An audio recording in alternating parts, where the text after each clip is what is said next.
नमस्कार साथियों, आज हम एक ऐसे विषय पर चर्चा करने जा रहे हैं जो सुनने में तो असामान्य है लेकिन मेडिकल शिक्षा के लिए अत्यंत उपयुक्त है। देहदान यानी बॉडी डोनेशन। जिंदगी एक सफर है जिसमें हम जीते हैं, बहुत कुछ सीखते हैं और एक दिन इस संसार से अलविदा हो जाते हैं। लेकिन कुछ लोग होते हैं जो अपने अंत के बाद भी इस दुनिया को कुछ दे जाते हैं, अपना देह ज्ञान के लिए, सेवा के लिए। इस महान कार्य के बारे में हम जानेंगे एक रोल प्ले के द्वारा। इस रोल प्ले में मुख्य भूमिका में है डॉक्टर प्रियंका और डॉक्टर साक्षी, डॉक्टर की भूमिका में डॉक्टर सिमरन और डॉक्टर अक्षय जागरूक नागरिक की भूमिका में, और मैं डॉक्टर संतोष शिंदे निभा रहा हूँ डोनर के रिलेटिव की भूमिका। अक्षय, मैंने अंगदान के बारे में तो बहुत सुना है, पर ये देहदान जैसा भी कुछ होता है क्या? यही सोच रहा था। कल मैंने टीवी पर देखा कि किसी ने मरने के बाद में अपना देह दान किया, लेकिन फायदा क्या? अरे वो देखो, डॉक्टर प्रियंका और डॉक्टर साक्षी, चल उनसे पूछते हैं। चलो। डॉक्टर प्रियंका, क्या आप हमें बताएंगे कि ये देहदान क्या होता है और ये कैसे किया जाता है? बिल्कुल।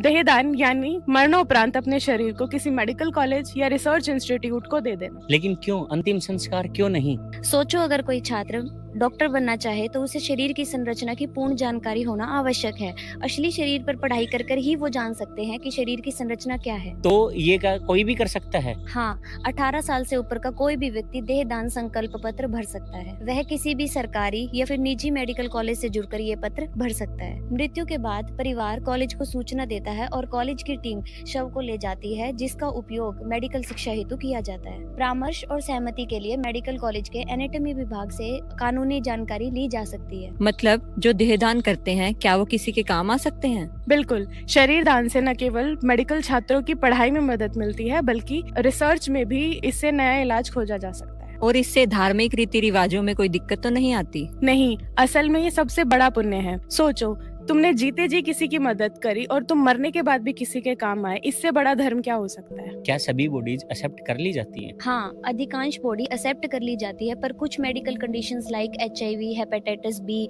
या फिर मेडिको लीगल केसेस से रिलेटेड बॉडी या एक्सीडेंटल केसेस वाली बॉडीज को अस्वीकार कर दिया जाता है। इसके लिए कोई डॉक्यूमेंट्स भी चाहिए होते हैं? हाँ, इसके लिए डोनर का एफिडेविट, फैमिली से NOC, डोनर का ID प्रूफ, रिलेटिव का ID प्रूफ और डोनर की कुछ पासपोर्ट साइज फोटोज की जरूरत होती है। सही बात है। हम तो समझ ही नहीं पाए थे कि मरणोपरांत शरीर को जलाने की बजाय किसी की पढ़ाई में काम आए तो कितनी बड़ी सेवा। सही बात है। मेरे नाना जी ने भी देहदान किया था। उनका भी कहना था कि मेरे मरने के बाद अगर मेरा शरीर किसी के काम में आ जाए तो मेरी आत्मा को शांति मिले, और लोग वही कहते भी है कि उन्होंने जो काम किया वो पुण्य का काम किया है। और फिर शरीर का उसके बाद क्या होता है? मेडिकल कॉलेज में उस शरीर का 1-2 साल तक अध्ययन किया जाता है। उसमें धमनियां, मांसपेशियों की शिक्षा बच्चों को दी जाती है। अगर कोई अंग खराब हो जाए तो उसे विधिवत दफनाया जाता है। अगर संक्षेप में कहा जाए तो शरीर का, मनुष्य शरीर का बच्चों की सेवा और ज्ञानार्जन हेतु बहुत अच्छा उपयोग मेडिकल कॉलेज करते हैं। और तो और मेडिकल कॉलेज में एक बोर्ड लगा हुआ है।